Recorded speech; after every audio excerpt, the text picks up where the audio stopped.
अस्सलाम वालेकुम। आपको आज के प्रोग्राम में खुशामदीद। अदालतों में बड़ी तब्दीलियों के बाद ये कहा जा रहा था कि अब हुकूमत और पार्लियामान के ताल्लुकात बेहतर हो जाएंगे।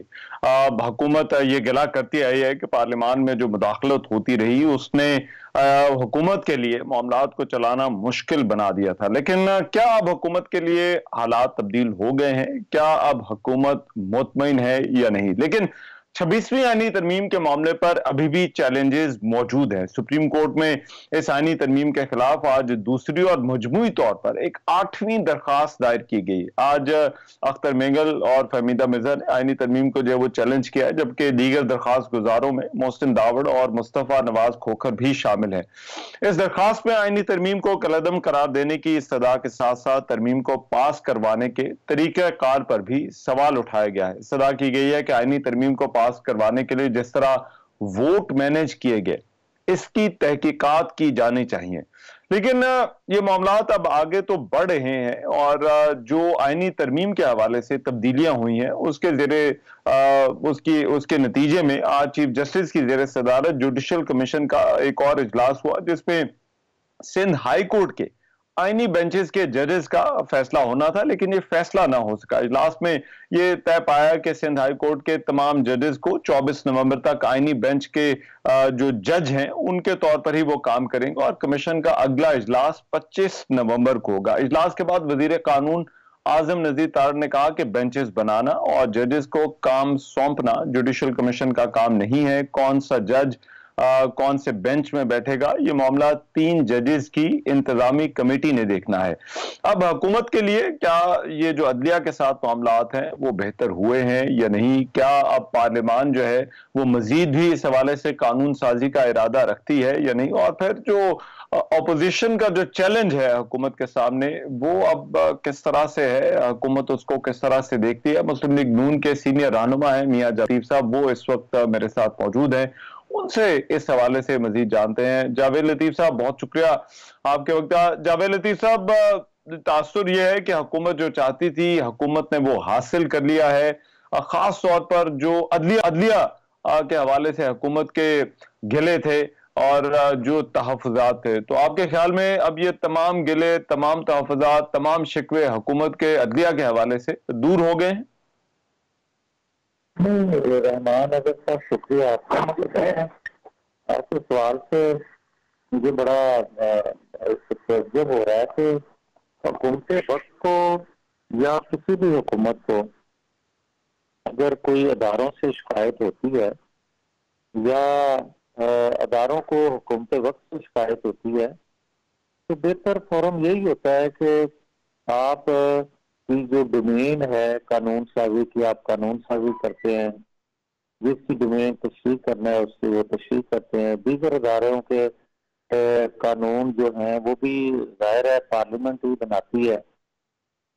तो पार्लियामेंट में जाहिर है जब तक मुफ्ती ना हो, दो ताई अक्सरियत ना हो, आइन कानून में आप रद्द बदल नहीं कर सकते। तो हाँ। ये डोमेन यकीनन पार्लियामेंट की है, पार्लियामेंट ने किया।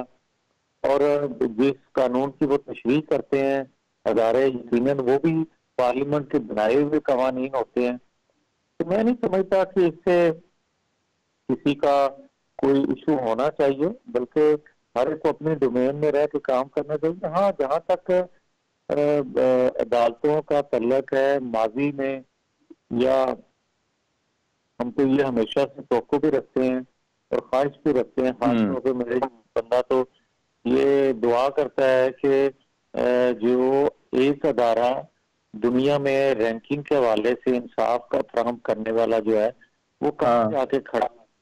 काश हम भी दुनिया में सर उठा के चलें कि हमारे अदारे बेहतर काम करते हैं, मगर बदकिस्मती से उसको ठीक करते करते या उसकी वावेला करते करते या उसका एहतजाज करते या उसकी बात करते बात उससे आगे निकल गई है कि तमाम अदारों के मतलब जो पाकिस्तान के अदारे हैं, पार्लियामेंट समेत दुनिया में कोई उस बेहतर नजर से नहीं देखता, जो हमारे लिए बायसे शर्म है। लेकिन अगर मियां साहब, जो आपके गिले थे कि इस वजह से मामलात आपके लिए चलाना मुश्किल हो रहा है, कोई सहूलतकारी हो रही है, तो अभी आपको लगता है वो बात खत्म हो गई है? देखिए रहमान, जहाँ तक सहूलतकारी का ताल्लुक है, मैं आज भी कह रहा हूँ कि आइन कानून तोड़ने वाले या मईशत बर्बाद करने वाले या अपना एजेंडा लेके आने वाले, उनको सहूलतकारी आज भी मयसर है।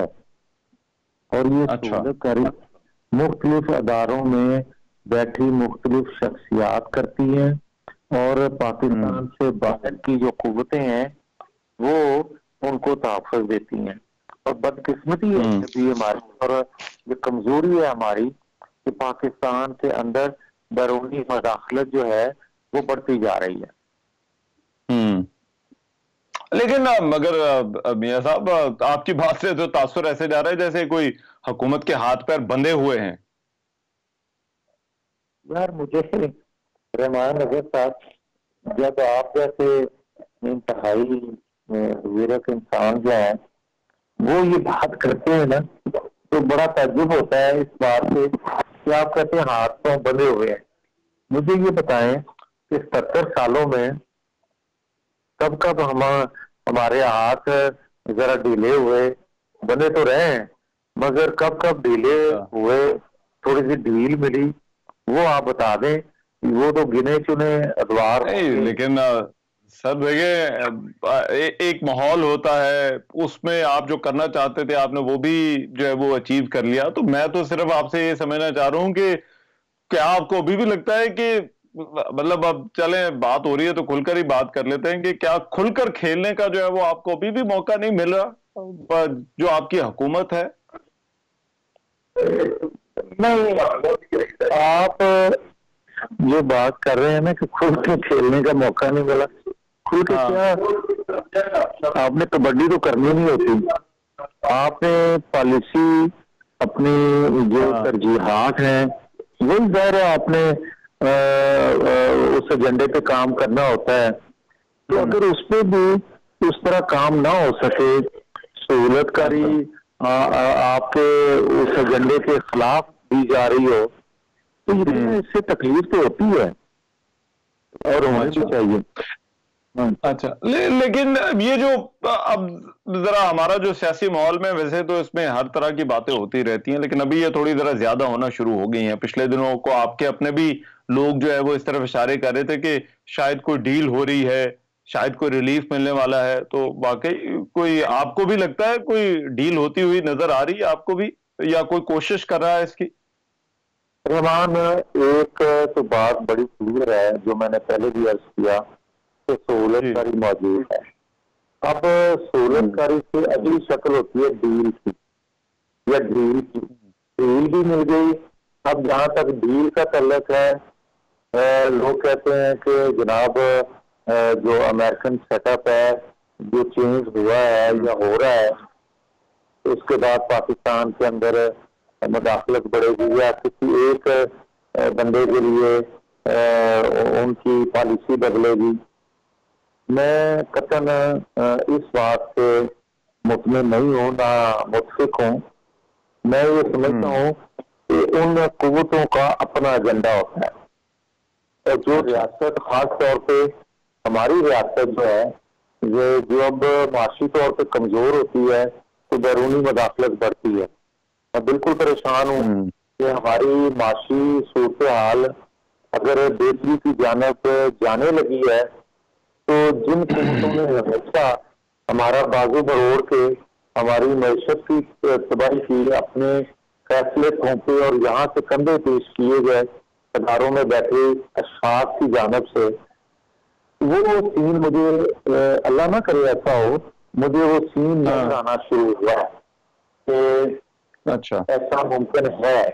क्योंकि आप सीपैक मुकम्मल करना चाहते हैं, क्योंकि आप न्यूक्लियर पावर हैं, क्योंकि आप माशी तौर पे बेहतर होंगे तो आज़ाद पॉलिसी बनाएंगे, आपको मालियाती इदारों की जानब से परेशानी अगले दिनों देखने को जरूर मिलेगी क्योंकि आजकल अच्छा। की दुनिया में या आजकल के हालात में ये हथियार सुपर पावर इस्तेमाल करती हैं, ताकतवर रियासतें इस्तेमाल करती हैं।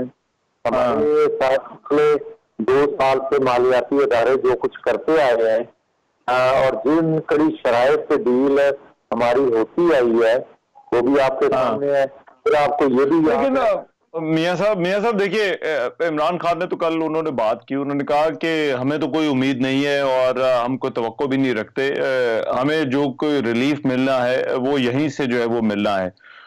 तो आपको अभी भी लगता है कि उन्हें बाहर से जो है वो कोई उम्मीद नहीं है, बल्कि कोई यहाँ से जो है वो कोई रास्ता जो है वो निकालने की कोशिश कर रहे हैं, और यहाँ से जो है वो उनकी कोशिश यही है कि इन्हीं अदालतों से रिलीफ मिले? अगर इन अदारों पे उनका तकिया होता या इन अदारों पे एतमाद होता तो फिर आपको याद होगा कि साइफर लहराने वाले शख्स के हक में उस रियासत को जिसको गालियां दी जा रही थी, उसकी कांग्रेस के इंतहाई जो ताकतवर लोग थे या अक्सरियत मेंबर की थी, उन्होंने इस शख्स के गालियां देने वाले शख्स के लिए करारदाद मंजूर की। ये आपके इल्म में है। और फिर आपके इल्म में ये भी है कि जो अभी इलेक्शन हुआ है उसके जो नताइज आए हैं, जुल्फी बुखारी क्या कह रहे हैं और लतीफ खोसा क्या उम्मीदें वहां पे लगा के बैठे हैं। ये सारी चीजें होते हुए क्योंकि जिस बंदे का आप जिक्र कर रहे हैं उसकी हालत तो ये है कि एक तरफ वो अदारे के लोगों को मीर जाफर मीर सादत कह रहा होता है, तो रात को डॉक्टर आरफ अलवी के जरिए उन्हीं के घर उनके पांव पड़ा होता है कि मुझे फिर लेके आए। कैसे आप उससे बात कर सकते हैं? उसका माजी गवाह है कि वो कहता है यू टर्न लेना जो है वो मकबूलियत या एक फन है उसका। तो मैं समझता कि जो बात है वो आज कर रहे हैं उनका तो सारे का भाई जो उन्होंने लॉबिंग फर्म हायर की हुई है जिनको इतना पैसा दिया जा रहा है, वो क्या रियासत के लिए लॉबिंग कर रही है या इसके लिए लॉबिंग कर रहे हैं? यकीनन इसके लिए लॉबिंग कर रही है। ठीक है। अब लेकिन आगे आपको उनकी रिहाई होती हुई नजर आ रही है? क्योंकि पीटीआई तो जी एहतजाज भी शुरू कर रही है, वो बड़े लग रहा है, वो बड़े पुरुमीद लग रहे हैं, वो कह रहे हैं कि बस अब ये को फाइनल मरहला ही है हमारा। तो देखें ये सारे जो डांडे हैं ना, जो अपना इशारे हैं, ये उसी तरफ मिलते हैं कि आप एहतजाज ऐसा करने जा रहे हो या ऐसा करने का इरादा रखते हो जिसमें जलाओ गिराओ और लाशें आपको मिलें, और उसको जवाब बना के वही कुव्वतें जिनका मैं जिक्र कर रहा हूँ वो इंसानी हुकूक की बुनियाद बना के इंसानी हुकूक को, तो वो आपके पाकिस्तान के अंदर मदाखलत करें।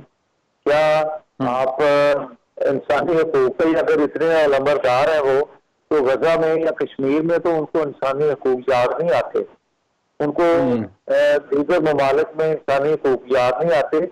यहाँ अगर याद आएंगे इनके एहतजाज की शक्ल में तो वो सिर्फ इसलिए आएंगे कि यही लोग हैं जो उनका एजेंडा फुलफिल करने का इरादा भी और माजी भी गवाह है कि सी पैक को बंद इन्होंने 3.5 साल करके दिखाया और आज भी इनका एजेंडा वो पूरा करने की सलाहियत रखते हैं। आपने देखा कि इनके 3.5 सालों में पाकिस्तान की मईशत और खारजा पॉलिसी दोनों को झटका लगा, और किसने लगाया? उसका नाम वही है जो कह रहा है कि पाकिस्तान से तोक़ो रखता हूँ और लतीफ को सब आए से तोक़ो रखते हैं। अच्छा, ठीक है, राइट। बहुत शुक्रिया मियां जावेद लतीफ साथ मौजूद थे और हुकूमती मौक़िफ़ के हवाले से बात कर रहे थे इन तमाम मामलात पर। अभी प्रोग्राम में एक ब्रेक शामिल कर रहा हूँ, वापस आ रहे हैं इस ब्रेक के बाद तो कुछ और खबरों पर बात होगी।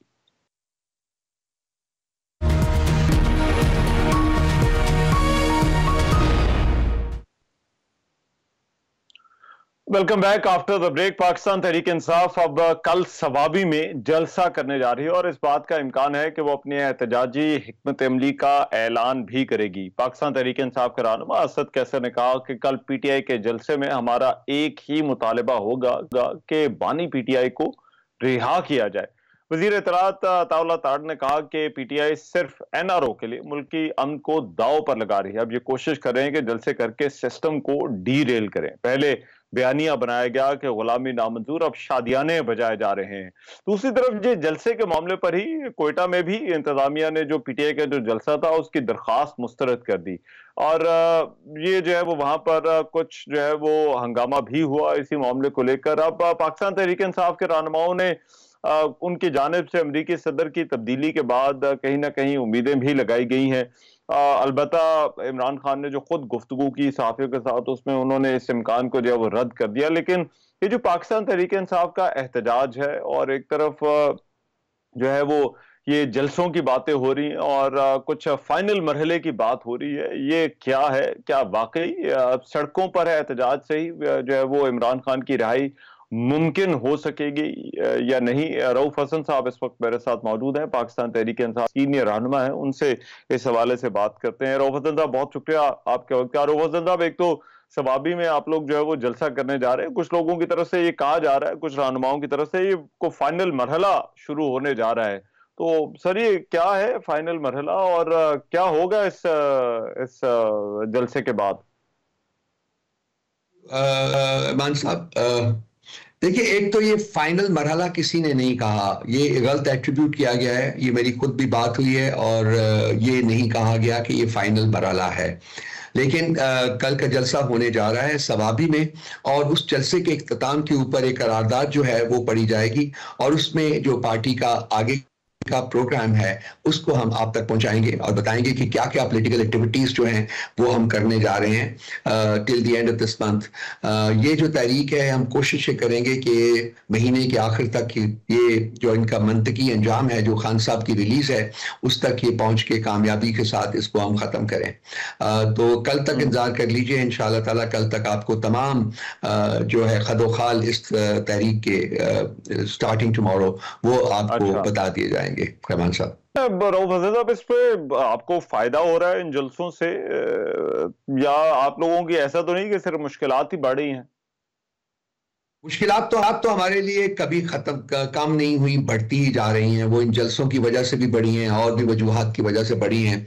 अब ये जो कॉन्स्टिट्यूशनल अमेंडमेंट हुई है इसके बाद जिस किस्म की कोर्ट्स बनाई गई हैं उससे आप फील के इंसाफ का हसूल जो है वो और मुश्किल हो जाएगा और इम्पॉसिबल हो जाएगा, नामुमकिन हो जाएगा।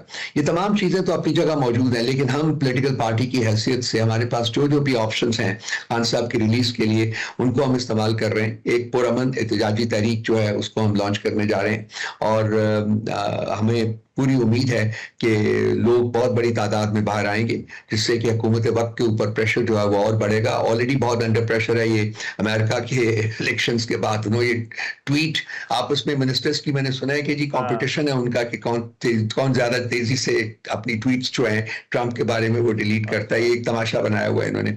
तो ये प्रेशर जो है ये पता नहीं क्यों खौफ तारी है इनके ऊपर ट्रंप के आने का। तो हमें उम्मीद है कि ये जो है तहरीक जो है ये मुकम्मल तौर के ऊपर कामयाब होगी and hopefully before the end of the month, जी नवंबर के महीने में। लेकिन एंड ऑफ द मंथ आप कह रहे हैं, लेकिन पीटीआई को उम्मीद क्या है? ये रिहाई जो है वो कैसे होगी? क्या ये आपने अभी खुद भी ट्रंप का जिक्र किया, क्या ये ट्रंप के आने के बाद होगी उस वजह से मुमकिन होगी या फिर जो है वो जिस तरह से हुकूमत कहती है डील कोई उसकी तरफ इशारे दिए जा रहे हैं, या फिर जो है वो एहतजाज से ही आपको लगता है कि रिहाई का रास्ता जो है वो निकलेगा?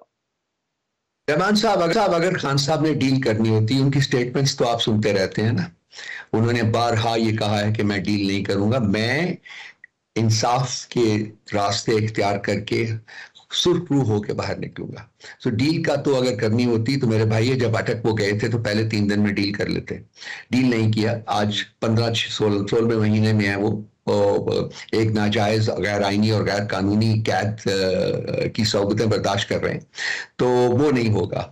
डील जो है वो कोई हुकूमत हमें दे नहीं सकती है कि हमें डील देगी तो खुद खत्म हो जाएगी, क्योंकि ये मांगी हुकूमत है, मांगी की हुकूमत है। इसने रात के अंधेरे में पब्लिक का मैंडेट चुराया हुआ है और इसने एक गैर कानूनी और गैर आईनी हुकूमत जो है वो तश्कील दी हुई है। तो उनके ऊपर प्रेशर, तो जैसा कि मैंने अर्ज किया, वो बढ़ती जा रही है।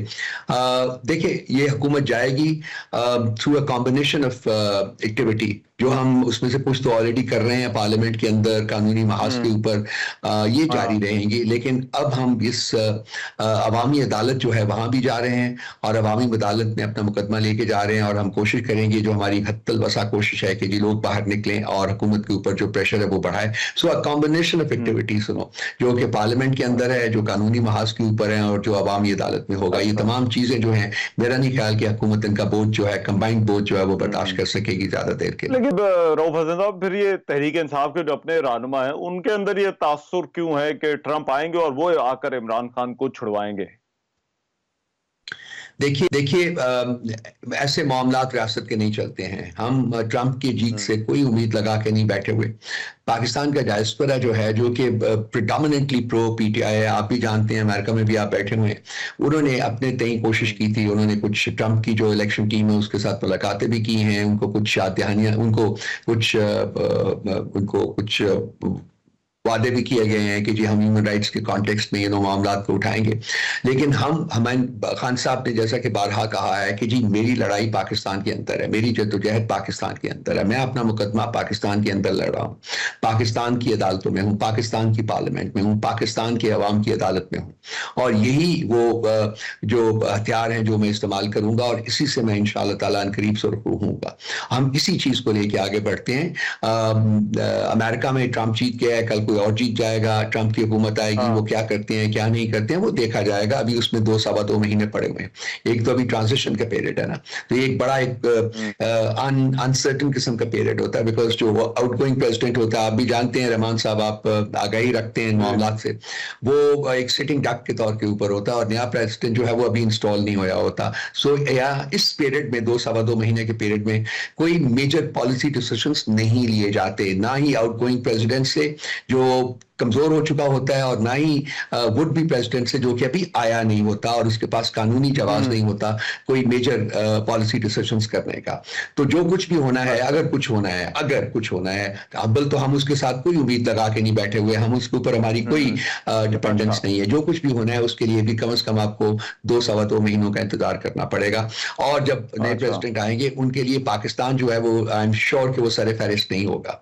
पाकिस्तान, अमेरिका के अपने काफी और मसाइल हुए हैं, और ये खासकर जो लड़ाइयों में शिरकत करके, सिर्फ यूक्रेन में उन्होंने मेरा ख्याल है कि अब तो $200 बिलियन जो है वो दिए हैं। इसराइल की लड़ाई में वो उनके पेमेंट लग रही है। सो इस वक्त अमेरिका के अंदर जो इकोनॉमिक कंडीशंस है वो खासी दगरगू हुई हुई है, और मेरा ख्याल है कि आने वाले प्रेसिडेंट को सबसे पहले उसको अटेंड करना पड़ेगा, और देखना होगा कि वो और क्या इनिशिएटिव्स लेते हैं, और पाकिस्तान कहाँ फिगर करता है उनकी वर्ल्ड व्यू में, कब वो पाकिस्तान के बारे में कोई इनिशिएटिव लेने की पोजीशन। लेकिन देखिए, इसमें सिर्फ आपने कहा डायस्पोरा तो नहीं है। आरिफ अलवी ने भी खत लिखा है, जुल्फी बुखारी भी जो है वो कह रहे हैं कि मेरे तो बड़े अच्छे ताल्लुकात है फैमिली के साथ, तो मैं भी जो है वो बात करूंगा।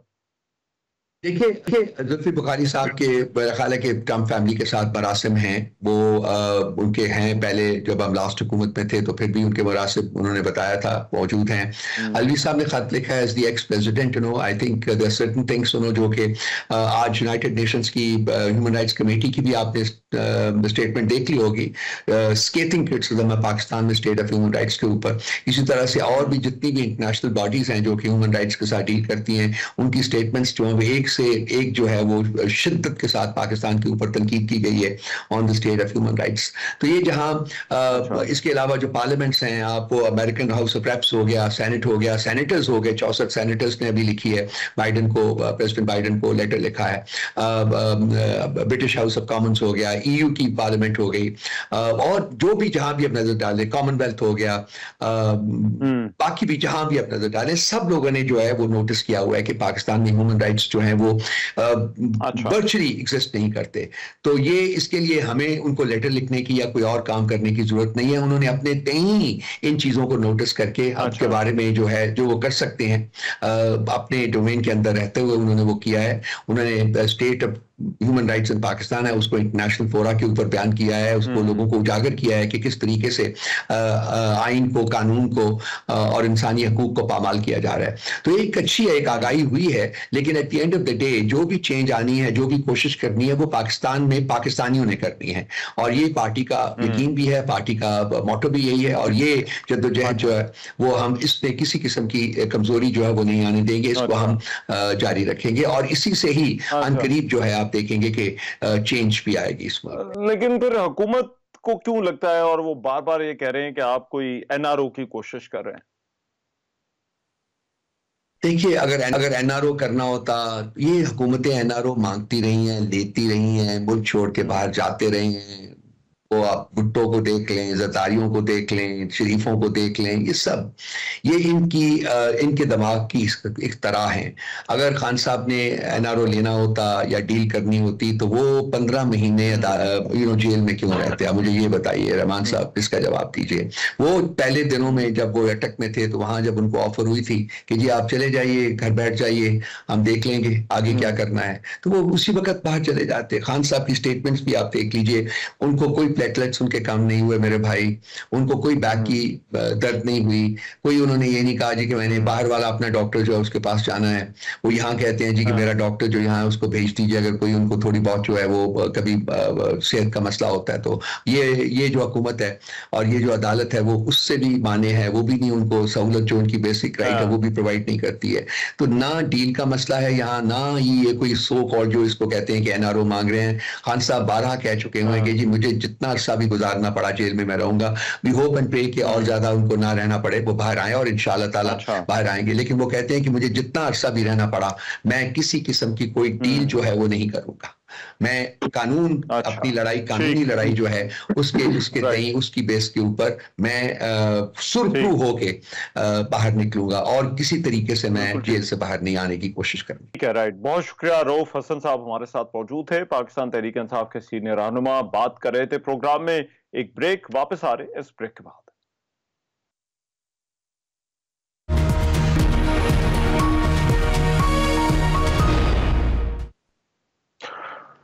Welcome back after the break. हुकूमत की जानिब से मईशत में बेहतरी के दावे तो बहुत हैं। वजीर आजम शहबाज शरीफ ने भी कहा कि मुल्क की मुआशी सूरत हाल अब बेहतर हो रही है और महंगाई जो है वो खास तौर पर 6.7% पर पहुंच गई है। Governor state bank Jamil Ahmed ने भी कहा कि महंगाई में कमी और मईशत की जो आउटलुक है वो बेहतर हुई है। अब एक तरफ तो ये हुकूमती दावे, लेकिन दूसरी तरफ वफाकी वज़ीर खजाना मोहम्मद औरंगजेब ने खबरदार किया है कि अगर मौजूदा माली साल के अंदर टैक्स में इजाफा ना हुआ तो तनख्वाहदार तबके और सनतों पर टैक्स बोझ बढ़ाना होगा।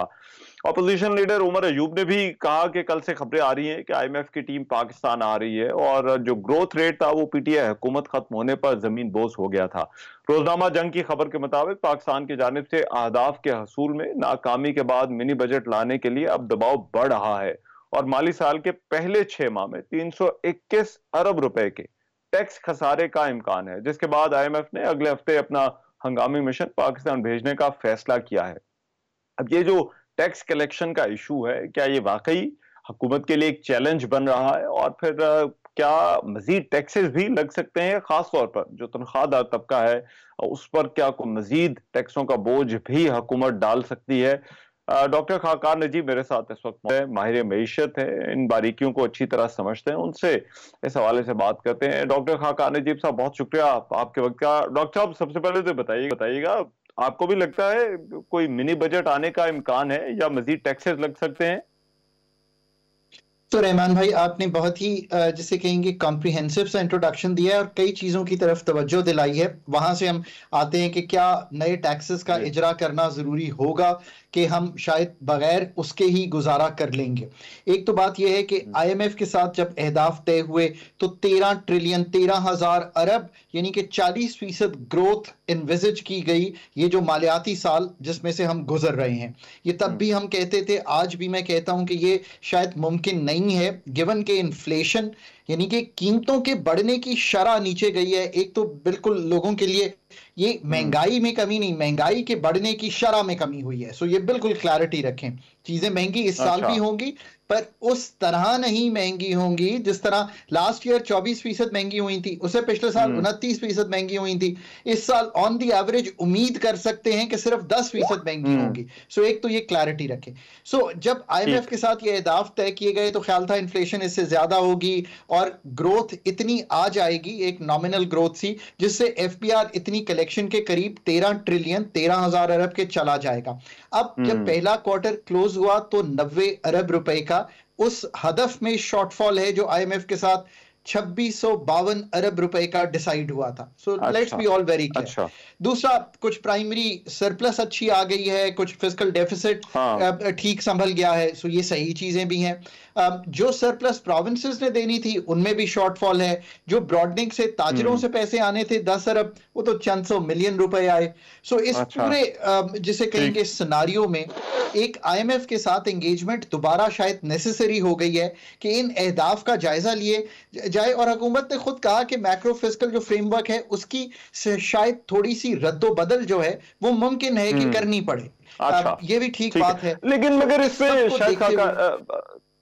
खाकान नजीब साहब, देखिए इसमें एक चीज तो है कि पाकिस्तान ने थोड़ा सा परफॉर्म अच्छा किया है, प्लान के साथ रहा है, शराइत पूरी की है। तो अब अगर ये एंगेजमेंट होती है तो उसकी दो पॉसिबिलिटीज है। एक तो ये कि हम IMF को कन्विंस कर लें कि भाई हमारे लिए मसले मसाइल हैं, मुश्किल है, लेकिन will try to come up with something. दूसरा ये कि IMF कहे नहीं आप ये काम करें और वो दबाव बढ़ जाए। तो ये फिर आगे अगर एंगेजमेंट होती है तो फिर ज्यादा इम्कान किस चीज का आपको नजर आता है? तो देखिए ना, एक तरफ से पाकिस्तान की अथॉरिटीज ने यह भी कहा कि 9,800 अरब हमने देना था मार्कअप पेमेंट में, वो 8500 अरब रह गया है। यानी कि देयर इज अ गैप, वहां पे 1300 अरब का आपको मिल गए हैं पैसे, बिकॉज इंटरेस्ट रेट इतनी तेजी से 22% से जब 15% पे आए। सो आपको ये एक रूम, सो आप IMF को कहेंगे अब हमने 1300 अरब रुपया कम पे करना है। सो अगर FPR की टैक्स कलेक्शन में कमी भी आती है इस साल के लिए तो वो 1300 अरब कॉम्पनसेट कर जाएगा, मालियाती खसारा नहीं हिलेगा। मैंने एक मिसाल दी है आपको। आपने जो बात की है इसी में वजन है कि यही कन्विंसिंग नेगोशिएशन चले। जून जुलाई में मैं मानता हूं पाकिस्तान अथॉरिटीज जो थी वर keen to take the programme और शायद नेगोशिएट उस जिसे कहीं नहज पे जाकर नहीं किया गया। और अब जो रेट्रोस्पेक्ट में देखा जाए तो फंड को भी ये समझना चाहिए कि कुछ चीजें पॉजिटिव हो गई हैं हमारे लिए। इन्फ्लेशन का जैसे आपने कहा ज्यादा नीचे आ जाना कंपेयर टू व्हाट वाज एनविजिज्ड, ये एस्टिमेट से ज्यादा नीचे आ गई। International crude price oil drop किया, पाकिस्तान का रुपया स्टेबल हुआ, जैसे जैसे फूड की जो प्रोड्यूस थी बेहतर हुई पिछले साल। So everything has kind of played into this. और पाकिस्तान ने 1500-1800 अरब के नए मेजर्स ले लिए हैं। अब इकोनॉमी को थोड़ा सा चलने की जिसे कहेंगे ना सांस लेने दें, थोड़ा सा इंडस्ट्री को ग्रो करने दें, यहाँ पे थोड़ी सी एग्रीकल्चर चलने दें, प्राइवेट क्रेडिट इंक्रीज करने दें। ये चीजें इनिशियली दिखाई भी दे रही हैं। I think that's how we should tackle this. All right. और टैक्स कलेक्शन में अब जाहिर बात है हुकूमत तो कोशिश कर रही है, वहां पर आपको अभी क्या चैलेंजेस नजर आ रहे हैं? स्पेशली ये जो नए मेजर्स लिए, कुछ नई स्कीम्स आई, उसके और सख्तियां भी आई, तो उसके बावजूद टैक्स कलेक्शन में क्या चैलेंजेस हैं? देखिए, इसको मल्टी प्रोंग्ड अप्रोच से हमने जाना है फ्रेमवर्क को। आपने कहा कि हमने ताजिर दोस्त स्कीम लाए हैं पर उसका इजरा तो किया पर उसके खातिर खान नताइज नहीं हुए। So go back to the drawing board and tell the IMF कि ये नया हम इसको इंप्रूव कर देंगे, कबातें दूर कर देंगे। एग्रीकल्चर इनकम टैक्स जनवरी से लगना है। So are the provinces prepared? What is the kind of money that we are looking at? फिर तीसरी ये बात कि एक ब्रॉडनिंग की आपने कहा कि हम डिजिटलाइजेशन के थ्रू चलेंगे। Very good. तो उसमें क्या प्रोग्रेस हुई? फिर आपने कहा 3400 अरब रुपया। रहमान साहब, not a small amount. Authorities ने 3400 बिलियन का, एक चौथाई है हमारी टोटल कलेक्शन का, नया सेल्स टैक्स में अवेलेबल है जहां पे लीकेजेस हैं। आपने कहा 270 अरब आइडेंटिफाई हो गया है, तो उसको कलेक्ट कीजिए। अब असल बात यह है कि जो नए एरियाज हैं और जो टैक्स गैप्स हैं उनको इन्फोर्समेंट के थ्रू दूर कीजिए। राइट, ठीक है, बहुत शुक्रिया। डॉक्टर खाकान हमारे साथ मौजूद थे और बात कर रहे थे मीशत के मामलात के हवाले से। प्रोग्राम में अभी एक ब्रेक शामिल करें, वापस आ रहे हैं इस ब्रेक के बाद। Welcome back after the break. खेल के मैदान और क्रिकेट के मैदान से मिलाकर अच्छी खबर, ऑस्ट्रेलिया के खिलाफ जो दूसरा वनडे था उसमें पाकिस्तानी टीम ने अच्छी कारकर्दगी दिखाई और ऑस्ट्रेलिया को शिकस्त दी। एडिलेड में होने वाले दूसरे वनडे मैच में पाकिस्तान ने ऑस्ट्रेलिया के खिलाफ टॉस जीता, पहले बॉलिंग की और ऑस्ट्रेलवी टीम सिर्फ 35 ओवर्स में 163 रन बनाकर आउट हो गई, जिसके बाद जो पाकिस्तानी बल्लेबाज थे उन्होंने जारहाना परफॉर्मेंस दिखाई और जो हदफ था वो 26.3 ओवर्स में 1 विकेट के नुकसान पर हासिल करके 3 मैचेस की सीरीज अब 1-1 से बराबर कर दी है। लेकिन दूसरी तरफ अब भारतीय मीडिया जो है वो ये दावा कर रहा है कि भारतीय क्रिकेट बोर्ड ने चैंपियंस ट्रॉफी 2025 के लिए अपनी टीम को पाकिस्तान भेजने से इनकार कर दिया है। टाइम्स ऑफ इंडिया की रिपोर्ट में यह दावा किया गया है कि भारतीय क्रिकेट टीम चैंपियंस ट्रॉफी के लिए पाकिस्तान का दौरा नहीं करेगी और अपने मैचेस किसी न्यूट्रल वेन्यू पर खेलना चाहती है। इस खबर पर चेयरमैन पीसीबी मोहसिन नकवी का भी रद्द-ए-अमल सामने आया और उन्होंने कहा है कि हम चाहते हैं कि क्रिकेट सियासत से साफ हो, चैंपियंस ट्रॉफी के लिए तैयारियां भरपूर तरीके से जारी रखेंगे। भारत ने इनकार किया तो हमसे भी अच्छे की उम्मीद ना रखे। यहाँ सवाल ये उठता है कि भारत की टीम कई साल गुजर गए लेकिन कोई ना कोई बहाना बनाकर पाकिस्तान आने से हमेशा इनकार करती है। आखिर खदशा किस चीज का है? पाकिस्तान में अब एक लंबा अरसा हो गया गैर मुल्की क्रिकेट टीमें क्रिकेट खेलने पाकिस्तान आ रही हैं और अभी टेस्ट सीरीज यहाँ पर खेलती हैं, वनडे मैचेस यहाँ पर खेलती है, T20 मैचेस यहाँ पर खेलते हैं।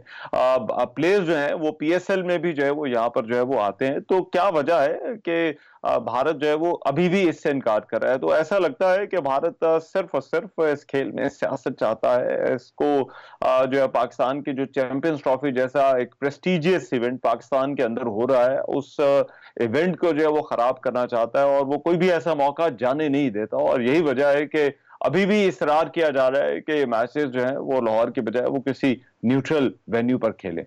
आज के प्रोग्राम से इतना ही। मेजबान रहमान को इजाजत दीजिए, अल्लाह ने के बाद।